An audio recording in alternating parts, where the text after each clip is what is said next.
It was here that we would live in a yurt for several days while exploring the area. These have been built in typical Mongolian style by the government, especially for the comfort and convenience of those who wish to visit the exciting sites nearby.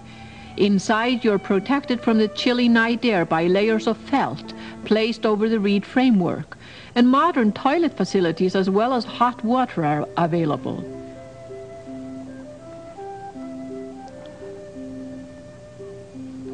You'll be quite comfortable on the beds too, and everything is spotless.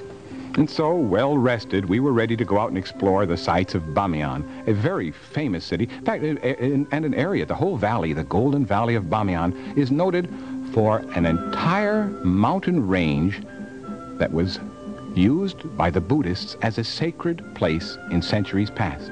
And that whole series of mountains there has Buddhist caves in it.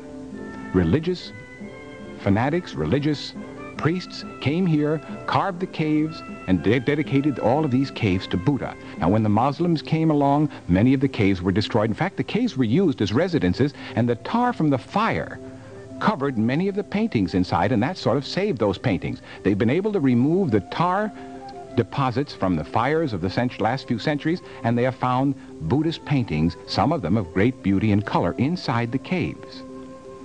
A tremendous Buddhist religious complex in this Bamiyan Valley. There were places where you could see the remains of some of the statues that had been attached by those holes to the background there. The statues have long since disappeared. One tremendous statue is being restored by Indian engineers and artists who have come up there, and they're trying to restore this tremendous one. You can see how in the olden days they used to have ropes there and put the mud around the rope to cause the folds in the robes. But that was a small Buddha, 125 feet. Here is the large Buddha. The large Buddha is 175 feet high, probably the biggest in all of the world. And here's what remains of it. The face was cut away many centuries ago when the Muslims took over this area. But there are Huddle and David at the bottom there to give you an idea of size. And you're looking up 175 feet. And above its head, above the head of this statue, we could see very unusual paintings. We were told it might be possible to go up there and see the paintings at close range. To reach the head of the Buddha, you first climb up a little slope, which takes you halfway to your goal. Here you're looking down on the fertile Bamiyan Valley, guarded by its forts. Then you enter a series of caves they have discovered, which lead right to the head of the statue.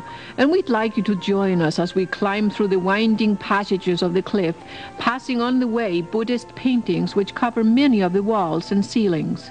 And this is done with our portable battery lights. As we climb up and up, we're going to be up 175 feet through these caves as we head for the top of the Buddha. The statues that you've seen, the caves themselves, are 1,500 or more years old. And this is a secret way to get to the top of the Buddha that they only recently discovered. The regular way to go up there was long since destroyed, but they're able to get in sort of a back way. And here we are going through these 1,500-year-old passageways, and there we are standing on top of the Buddha's head. Here you can see some of the statues, you can see some of the paintings, you can see that they were fired at by a lot of the tribesmen when they came here with their guns. That's what causes those splotches there. Those are bullet holes. Would you like to lean over the front of the Buddha with me? Let's go up there and lean over the statue and look straight down. That'll be a lot of fun. There it is, 175 feet down. Oop, oop, don't get too close there. Well, we climbed down again, all the way down this way, and had one last look at that magnificent big Buddha, 175 feet high, carved in these cliffs 1,500 years ago. We'll continue in just a few moments.